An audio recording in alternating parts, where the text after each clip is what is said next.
Tawagin niyo na lamang po ako sa pangalang Carmelito. Pinanganak sa lalawigan ng Samar. Isa ako sa mga masugid na tagapakinig dito sa channel mo. Walang araw na hindi kami nakikinig ng asawa ko ay ng mga kagiliw. Nakailang beses pa akong hinimok ni Mrs. bago pumayag na ibahagi dito sa channel ang isa sa mga karanasan ng aking pamilya. Ipinagpaalam ko pa kasi kay tatay kung ayos lamang ba sa kanyang ibahagi ko sa iba ang nangyari sa kanya noon. Pumayag naman, pero ibahin ko na lamang umano ang pangalan ng mga taong mababanggit sa kwentong ito, maliban sa aming dalawa. Subali ay na nga. Dekada 90 mahigit nang mangyari ang karanasan ng aking ama, na mismong nasaksihan ng mga mata ko kung gaano itong nahirapan. Masasabi ko ring isa ito sa mga trauma na napagdaanan ng pamilya ko noon, dahil hindi namin alam kung saan at kung kanino lalapit para matulungan. Buwan ng Abril yon. Nasa edad 16 na ako noon at bakasyon sa eskwelahan. Kaya't may mga pagkakataong sumasama ako kay Tatay Carlito na mag-asikaso sa palayan at niyugang minana niya mula sa mga magulang niyang may katagalan ng yumao. Dalawa lamang silang magkapatid. Pinaghatian nila ang naiwang konting pamana ng kanilang magulang at napunta nga kay tatay ang palayan at niyugan sa paanan ng bundok. Dahil sa pagiging masinop pagdating sa pera at madiskarte sa buhay ang aking ama, ay unti-unting napalago nito ang pinagkukuhanan naming pangkabuhayan. Bumibili din kasi siya ng kopra at tabaka o sa tinatawag ng karamihan sa lugar naming lanot. Dahil doon ay unti-unti nang nakabili ng sasakyan si tatay para may gagamitin kung sakali mang may kukuning kopra sa medyo may kalayuang lugar. Kagapay ni tatay ang matalik nitong kaibigang si Mang Binok. Bale, bata pa lamang ang aking ama, matalik na nitong kaibigan si Mang Binok. Naging trabahador nila ito sa palayan noon at magpasa hanggang sa nag-asawa na si tatay at nagkaanak, ay nagtatrabaho pa rin ito doon. Pero sa koprahan na siya nagtatrabaho. Sa pagkakataong yun ay katiwala ni tatay ang kaibigan pagdating sa negosyo. Ito na ang nagmamando sa ibang mga trabahador. Mabait si Mang Binok, mahinahon kong magsalita, at masayahing tao. Kung tutuusin nga ay parang ikalawang tatay na nga si Mang Binok, dahil halos sa bahay na namin ito tumitira. Bihira na lang kasi itong umuwi sa bahay nila. Kumbaga, uuwi lang ito kapag maghahatid ng pera sa kinakasama. Sa pagkakaalam ko kasi ay hindi naging maganda ang pagsasama ng dalawa at palaging nagagalit sa kanya si Aling Linda. Lalo na kung uuwi itong nakainom o kaya naman walang pera. May pagka-iskandalosa ang kinakasama niya. At wala itong pakialam kahit napapahiya na si Mang Binok sa mga kaibigan. Kaya ang ginagawa ng kaibigan ni tatay, uuwi lamang ito sa bahay nila kapag sahuran na para mag-abot ng pera kay Aling Linda noon. Total ay wala naman silang anak.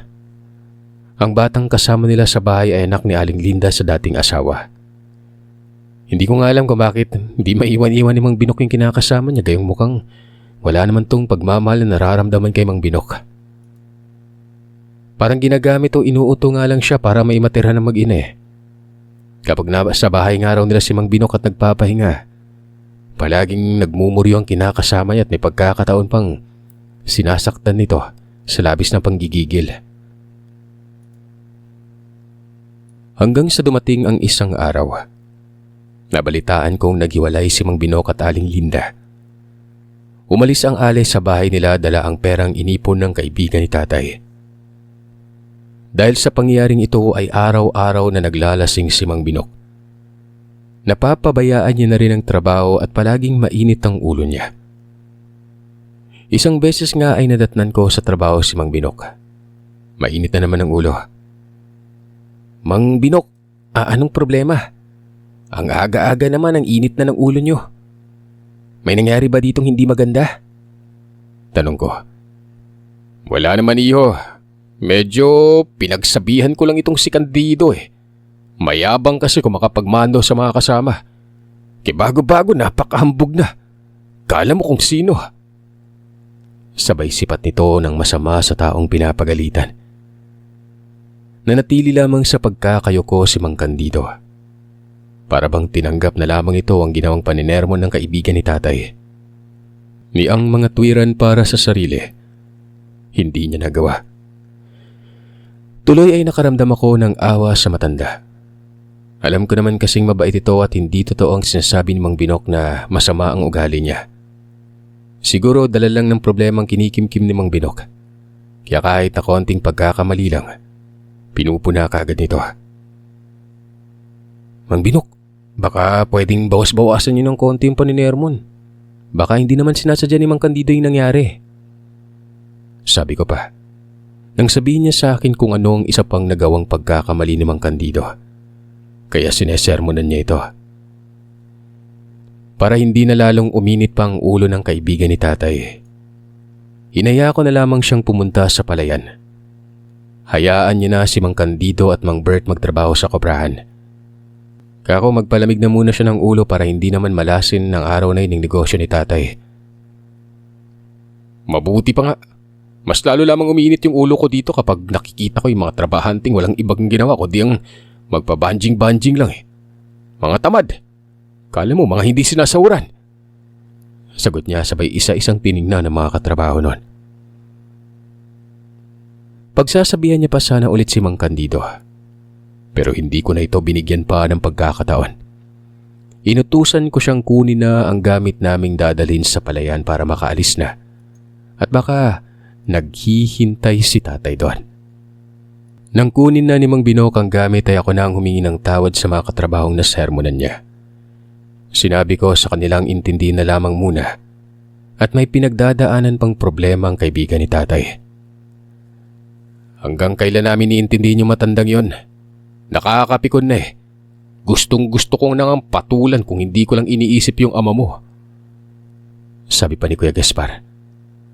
Sumabat naman si Mang Bert at sinabing kung hindi lang daw nila iniisip ang magiging resulta, oras na patulan nilang init ng ulo ni Mang Binok. At kung hindi lang nila nire-respeto ang aking ama, matagal na umano nilang sinampulan ng kaibigan ito.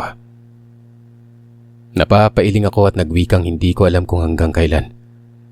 Wala din naman kasi makapagsabi kung kailan maghihilom ang sakit sa damdaming iniwan ng babaeng minahal ni Mang Binok.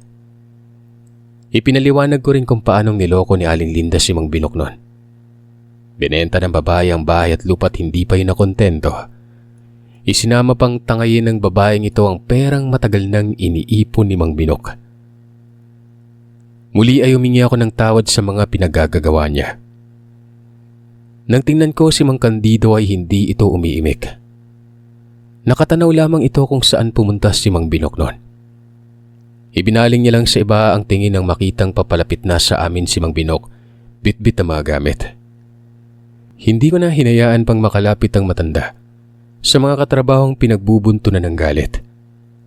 Nagpaalam na ako kina Kuya Gaspar at mabilis nang lumapit kay Mang Binok. Sa paglipas ng mga oras ay hindi naging maganda ang araw ni Mang Binok. Palagi na lamang itong nagkakamali sa trabaho. Pero madalas ay sinisisi niya sa mga katrabaho. Kinatanghalian, kasalukuyan kaming nagpapahinga ni tatay nang mapansin ko sa hindi kalayo ang nag-uumpukan ng ibang mga trabahador. Medyo lumalakas ang boses ng mga ito at para bang nanonood ng away.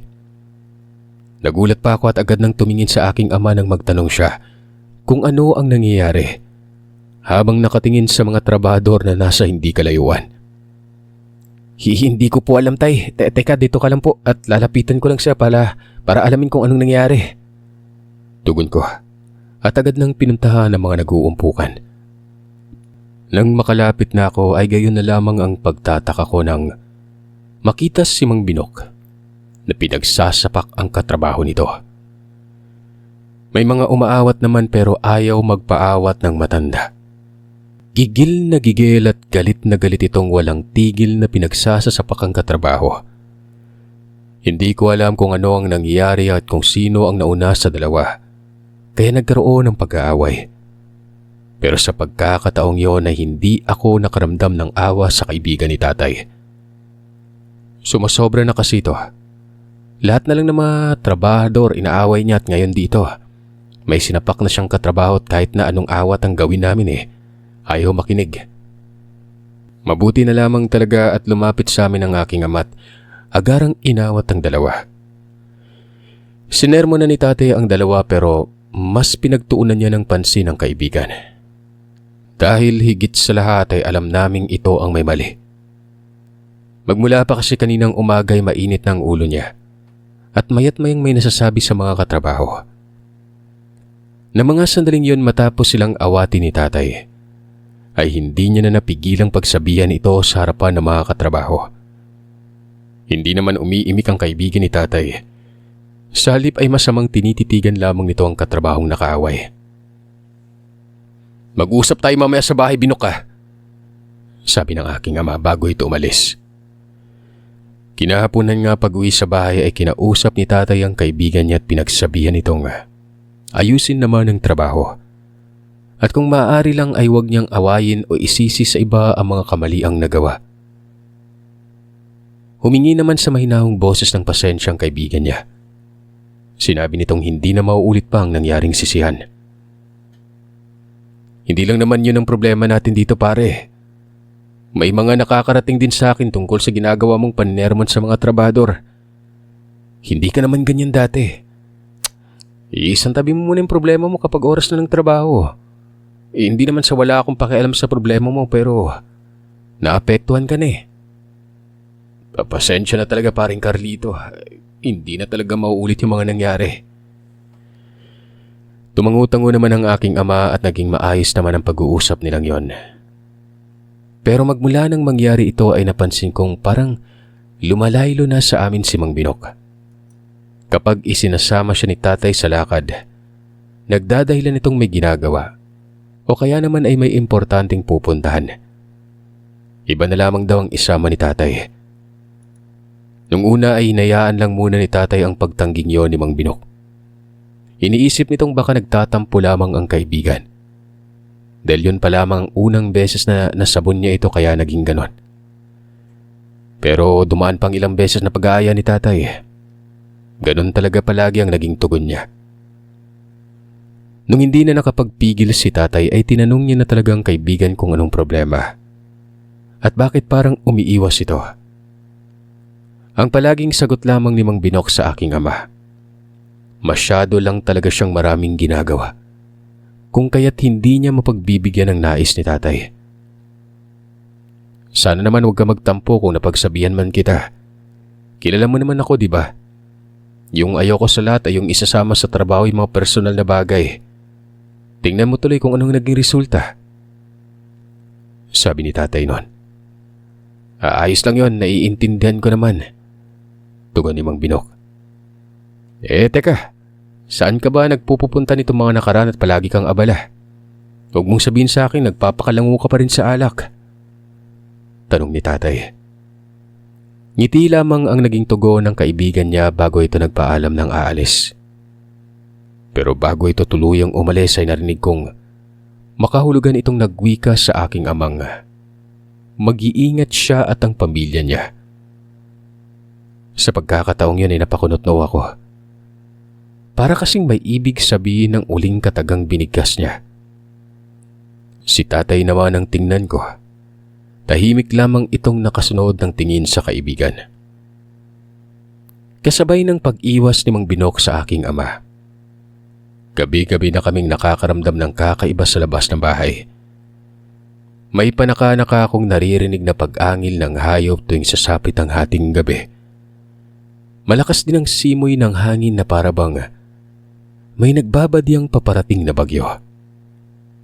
Kakaiba na rin ang klimang bumabalot sa paligid.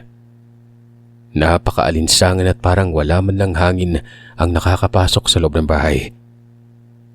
Ultimong sasiwang ng dingding wala . Kung minsan naman ay mga sunod-sunod na pagkutkot sa dingding ng bahay ang nauulinagan ko. Nakakakilabot yun sa pandinig. Idagdag pang may mga gabi ding nakakalanghap ako ng umaalingasaw na kakaibang amoy sa paligid na para bang may bangkay na naburo at itinapon lamang sa paligid at pinuputakti na ng napakaraming uod. Panay na nga ang pagrereklamo ng aking ina at mga kapatid ko kay tatay tungkol sa mabahong amoy na umaalingasaw nun. Sinusubukan naman naming hanapin ni tatay kung saan nanggaling ang mabahong amoy pero wala naman.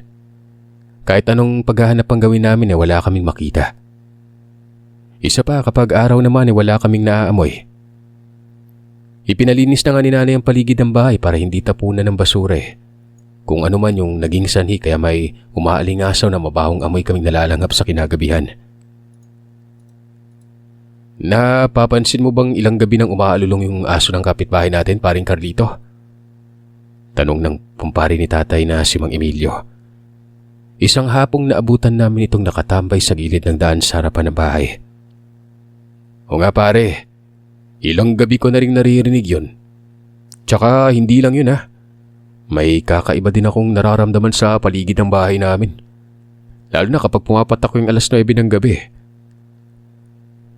Ikinuwento din ni tatay sa kumpare kung ano ang mga kababalagang naranasan namin sa loob ng ilang gabi. Napalatak naman si Mang Emilio at nagwikang hindi umano maganda ang kutob niya. Tingin niya ay may nakikitang kung ano ang mga aso ng kapitbahay. Kaya umaalulong palagi sa kinagabihan. At sa palagay niya, ang sinasabi ng aking amang presensyang nararamdamang umaali-aligid sa bakuran ng bahay ay yun ang dahilan kung bakit umaalulong ang mga aso. Buntis ba yung misis mo? Humiling naman si tatay at sinabing hindi. Isa pa, papanong mabubuntis gayong nagmenopause na ito. Ikaw talaga paring Emilio, mapagbiro ka. Tumawa din si Mang Emilio pero agad din namang sumeryoso ang mukha niya. Puwera biro pare Kung wala namang buntis sa bahay niya baka naman isa sa pamilya mo yung may sakit. Alam mo kasi kung pagbabasihan ko lang yung mga kinikwento mo ngayon baka may, alam niyo na, aswang. Dalawa lang naman ang dahilan kung may aswang, di ba? May buntis o may sakit. Sabi ni Mang Emilio. Saglit na natigilan ng aking ama at napapaisip sa sinabi ng kumpare. Tiningnan ko si tatay nang tanungin siya ng kumpare kung may sakit ba siya. Sunod-sunod naman umiling si tatay at sinabing wala. Kita naman daw ni Mang Emilio ng lakas-lakas at ang tibay ng katawan niya. Imposibleng dapuan siya ng sakit nun. Isa pa kahit ang mga anak at asawa niya walang sakit At kung totoo man na aswang ang umaali-aligid sa bakuran ng bahay namin, ano kaya ang dahilan? At sino ang pinupuntirya ng nilalang na yon? Teka, matanong ko lang. Nasaan nga pala si Binok? Mukhang hindi ko na siya nakikitang pumupunta sa bahay niyo. Dati-rati naman kapag halos dyan sa bahay niyo tumitira yung taong yun Nag-aaway ba kayo? Hindi direktang sinagot ng aking ama ang tanong ni Mang Emilio. Maya-maya pa ay narinig kong binalaan ni Mang Emilio ang aking ama tungkol sa kaibigan nito. Ayon dito ay may nasagap umano siyang balita sa karatig lugar tungkol sa kaibigan ni tatay. Tinanong ng aking ama kung ano yon. Inakala kasi ni tatay noon na baka may nangyaring hindi maganda kay Mang Binok, kaya hindi na ito nagpapakita sa kanya. Pero kabaliktaran ng iniisip niya ang balitang sinabi ni Mang Emilio. Ayon kasi dito, usap-usapan umano sa karatig baryong aswang ang kaibigan ni tatay. May nakakita daw kasi kay Mang Binok na nasa silong ng bahay ng isang matandang ilang buwan nang nakaratay sa higaan. Isang gabi daw noon ay panay ang pag-igik ng matanda. Sa tuwing umuubo ito, mukhang sinusumpong na naman umano ng sakit nun. Kaagad namang inasikaso ng anak na lalaki ang matandang may sakit. Nang nasa kalagitnaan na ito ng pag-aasikaso, nakarinig ito ng kakaibang ingay. Para umano itong ngipin na nagkikiskisan at parang nasa silong lamang ito ng bahay. Sandaling itinigil ng anak ang ginagawang pag-aasikaso sa ama nitong may sakit. Tapos ay pinapakiramdaman ng paligid kung saan naroroon ng ingay na kani-kanina pa nito naririnig. Hanggang sa noong matuntun na nito kung nasaan ang ingay na nakakangilo sa pandinig. Nagmadaling kinuha ng lalaki at itak at marahang lumabas ng bahay. Pagkatapos ay buong tapang na sinilip ang silong ng bahay noon. Saktong may buwan ng gabing yon kaya't medyo maliwanag ang paligid ng bahay. Maaaninagan ng lalaki kung anong meron sa silong ng bahay niya. Noon ngang sumilip na ito at sa hindi inaasahan, merong natapatang tao ang liwanag ng bitbit nitong flashlight. At gano'n na lamang ang panlalaki ng mga mata. Dahil nakilala ng lalaki kung sino ang nasa silong ng bahay nila. Hindi umano siya pwedeng magkamali. Si Mang Binok yon. Nakatingala kung saan nakatapat ang ama nitong may sakit. Tinanong ng lalaki kung ano ang ginagawa ni Mang Binok sa silong ng bahay nila. Wala naman itong nakuha tugon mula sa matanda. Bagkos ay puro pag-angil lamang na aakalain mong asong may kinagagalitan. Idagdag pa ang walang tigil sa pagtulong laway nitong ubod ng napakabaho nun. Hindi na nag-aksaya pa ng panahon ng lalaki. Malakas na pinagsisigawan niya ang matanda at pilit na pinapaalis sa silong. Pinagbantaan pa ito ng lalaki na kung hindi ito aalis ay tatagain niya ito hanggang sa malagutan ng hininga. Mabilis pa sa 4:00 nakalabas sa silong ng bahay ang matanda at kumaripas na ito ng takbo papunta sa likuran ng bahay, kung saan may mga mayabong na damo at malalaking puno. Binalak pa itong habulin ng lalaki pero hindi niya naabutan pa. Magmula nang mangyari yon ay doon na nagsimulang kumalat ang usap-usapang aswang si Mang Binok. Natawa si tatay matapos magkwento ang kumpare. Iiling-iling pang sinabi ni tatay na hindi siya naniniwala sa kumakalat na balitang yon. Na matagal na nitong kasakasamang kaibigan at kilalang kilala niya ito mula ulo hanggang paa. Bata pa lang palagi na kami magkasama ni Binok kaya imposible ang sinasabi mong aswang yun. Nagtanong pa si tatay sa kumpare na kung totoong aswang at talagang nakita ng lalaking nasa silong ang kaibigan niya. Bakit hindi ito pinuntahan sa bahay at komprontahin ng sa ganon ay talagang magkaalaman kung ano talagang totoo. Sabi naman ng kumpare ni tatay, ilang beses na umanong pinuntahan sa bahay si Mang Binok ng lalaki at mga kaanak pero ayaw talagang umamin ng kaibigan ni tatay. Baka kaya ayaw umamin kasi wala naman talagang dapat aminin, di ba? Alam mo pare, kung ano may nasagap mong balita tungkol sa kanya, sisigurado ko siyang 100% walang katotohanan yung mga yan. Ipinagtanggol talaga ni tatay noon ang kaibigan niya. Nagibit balikat lang naman si Mang Emilio at pinayuhan ng aking amang mag-iingat kay Mang Binok. Dahil kadalasan, mismong kaibigan mo pa ang siyang maglalagay sa iyo sa kapahamakan nang hindi mo namamalayan. Hindi ko alam Sir Seth kung may lihim na galit ba itong kumpare ni tatay kay Mang Binok o talagang usisero lamang ito sa mga bagay-bagay. Lahat na lang kasi napapansin niya May pagka binabae pa yung bibig. Walang preno kung magsalita. Pati si Mang Binok hindi nakaligtas nito. Partida, hindi lang bastang simpleng chismis ang sinabi sa aking ama. Napagbintangan pang aswang ang kaibigan ni tatay. Medyo nairita ako sa inasta ni Mang Emilio noon. Sa daloy kasi ng usapan nila halatang halata na iginigit niyang aswang ang matalik na kaibigan ni tatay noon. Nang hindi ko na matansya ang usapan ng dalawa ay nagpaalam na ako kay tatay na mauuna na akong pumasok at ako na rin ang magpapasok ng mga bitbit niyang gamit. Kinuha ko na kagad ang mga bitbit niya at hindi na hinintay pang sumagot. Sa paglipas ng mga araw ay unti-unti kong napapansing may mga maliliit na butlig ang tumutubo sa katawan ng aking ama.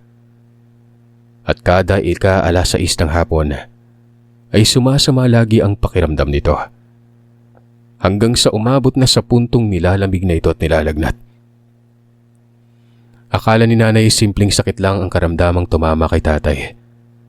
Kung kaya't panatag lamang itong pinapainom ng gamot. May mga araw na gagaling naman ang lagnat niya pero kapalit naman nun nangihina ang katawan nito at nananakit tumano. Naaakalain mong binugbog siya ng sandamakmak nun. Kapag gano'n ang nangyayari ay nihilot lamang ni nanay ang katawan ng aking ama para kahit papano maibsan ang pananakit. Isang hapon, napag-alaman ko mula kay nanay na pumunta sa bahay namin si Mang Binok at may dalang pagkain para kay tatay. Nabalitaan daw kasi ni Mang Binok mula sa mga katrabahong may sakit ito. Kaya pumunta ito sa bahay namin. Humingi ng tawad ang kaibigan ng aking ama kung bakit hindi na ito pumupunta at kung bakit tinatanggihan nito ang lahat ng paanyaya ni tatay. Masyado lang daw sineryoso at dinibdib ng kaibigan ni tatay ang mga nangyari sa buhay nito. Kaya hindi na namalayang pati trabaho. Naapektuhan na. Nangihinang ngumiti si tatay at humingi din ng paumanhin dahil napagsabihan niya ito noon imbis na unawain. Ano ka ba? Wala yun. Tama ang sinabi mo pare. Pagdating sa trabaho, amo kita at trabahador mo ako. Kaya dapat lang nagawin ko kung ano yung mga nakaatang trabaho sa akin kung ayaw ko mawala ng trabaho. Habang nag-uusap nga raw ang dalawa, inihanda naman ni nanay ang pagkaing dala ni Mang Binok. Pagkatapos ay kinain yun ng aking ama't nagpatuloy sila sa pag-uusap. Simula noon, hindi na muli pang dumalaw si Mang Binok sa bahay. Ang sabi naman ni tatay ay hayaan na lamang namin ang kaibigan niya. Pasasaan ba't babalik din naman sa dating gawe ang kaibigan niya? Oras na malagpasan na nito ang problemang pinapasan. Ang mahalaga ay nakapag-usap na sila at panatag na ang loob ni tatay dahil alam niyang hindi nagagalit o nagkaroon man lamang ng tampo sa kanya ang kaibigan. Kahit sino naman siguro makaranas ng katulad sa nangyari sa kaibigan niyang ito malamang sa malamang ganun din ang gagawin. Kaya't hayaan na lamang muna ito at intindihin. Dumaan pa ang mga araw ay mas lalong lumalala ng kalagayan ng aking ama. Kung dati ay konti lang ang mga kinakain niya. Dahil sa samang nararamdaman ay namimili na ito ng pagkain. At kung pipilitin siyang pakainin ay masasayang lamang ang lahat. Hindi pa man kasi lumalapat sa sikmura ng tatay ang pagkaing nilunok. Isinusuka niya na kaagad yun. Ayaw niya ng masyadong malasang pagkain. Ang gusto nito ay wag haluan ng asin ang nilulutong pagkain ni nanay. Nangangati umano ang lalamunan niya tuwing nalalasa niya ang alat sa pagkain nun. Nangihina din siya sa umaga pero pagdating naman ng gabi ay gumagaan umano ang pakiramdam niya at lumalakas. Sinabi niya rin sa aking ina ang mga bagay na napapansin niya magmula nang magkasakit nun. Aniya, kahit napakahinang kaluskos o kahit na anong ingay, nakakaabot ito sa pandinig niya. Hindi niya nga raw alam kung bakit nangyari yung mga bagay na yun Maging yung panglasa niya sa pagkain ay nag-iba din. Nakapagtataka din palagi siyang tinatahulan ng mga aso tuwing napapadaan nito sa kapitbahay namin. Kahit na dati naman, hindi. Hanggang sa isang gabi. Pasado 11:00 iyon nang magising ako sa isang malakas na kalabog sa labas ng bahay. Nagmadali akong bumangon sa pag-aakalang may tao ang pinipilit buksan ang pintuan ng bahay noon. Sa pakawari ko kasi ay doon ang gagaling ang ingay na naririnig. Pero paglabas ko ng silid at tuluyan na akong nakalapit sa pintuan, nakita kong bahagya na itong nakabukas. Sandaling inilibot ko sa kabuuan ng bahay ang tingin at baka may nakapasok na magnanakaw. Narinig ko na rin ang pagtatahulan ng mga aso ng kapitbahay namin na parang nagwawala ang mga yon. Napapakamot pa ako sa ulo at naitanong na rin sa sarili kung sino ang nagbukas ng pinto. Na sana naman ay walang nakapasok na magnanakaw. Nang mapagtanto kong mukhang wala namang nakapasok, Isasara ko na lang sana ang pintuan. Sa isiping baka nakalimutan lang isaryo ng aking ina kanina bago natulog. Pero bago ko pa man maisara ang pintuan, meron akong nasipat na bulto ng lalaki sa labas ng bahay. Naningkit ang mga matang tinitigan ang bultong nakita ko gawa ng parang kahugis yun ng katawan ni tatay. Dahan-dahan akong naglakad palabas ng bahay para lapitan ng bahagya ang lalaki at alamin kung sino ito. Bakit nasa bakuran siya ng bahay namin? Pero nakailang hakbang pa lamang ako ay agaran akong napahinto ng makitang tumingin sa gawi ko ang lalaking yon. Aaminin ko na mga oras na yon ay panandaliang nangatog ang buong katawan ko. Bumilis ang pagkabog ng dibdib ko. Nang mamukaan ko ang lalaking pailalim na akong makatingin sa akin noon. Si tatay. May kagat-kagat na bangkay ng manok at may umaagos pang dugo ng hayop mula sa bibig niya. Sa estado ng aking ama ng mga sandaling ito ay parang wala ito sa sarili. Tulala at tipong hindi niya alam kung ano ang kanyang ginagawa. Bago pa man ako makapagsalita ay narinig ko ang boses ni nanay. Pasigaw pero paos ang boses na tinawag niya ang aking ama noon. Natabig pa nga ni nanay ang balikat ko nang magbadaling tumakbo papalapit kay tatay. Bumalik lang ako sa ulirat ng sigawan ako ni nanay at humihingi ito ng tulong. Tulungan ko daw siyang ipasok namin si tatay sa loob ng bahay. Nag-aalangan man ay lumapit ako sa kanila at inaalalayan na ang aking amang makapasok sa loob noon.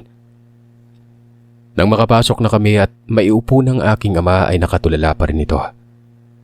Mabilis na kinuha ni nanay ang bangkay ng manok at agarang ibinalot ito sa plastik.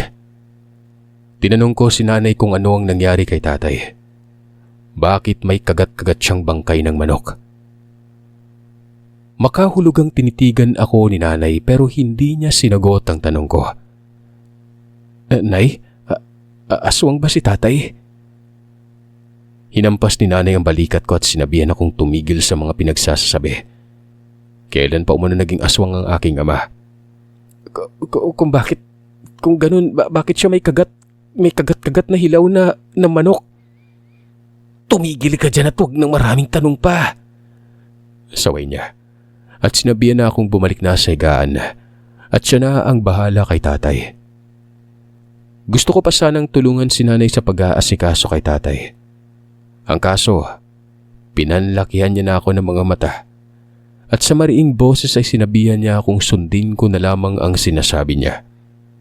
Kaya wala na akong nagawa pa kundi ang iwan na lamang ito at pumasok na ng silid.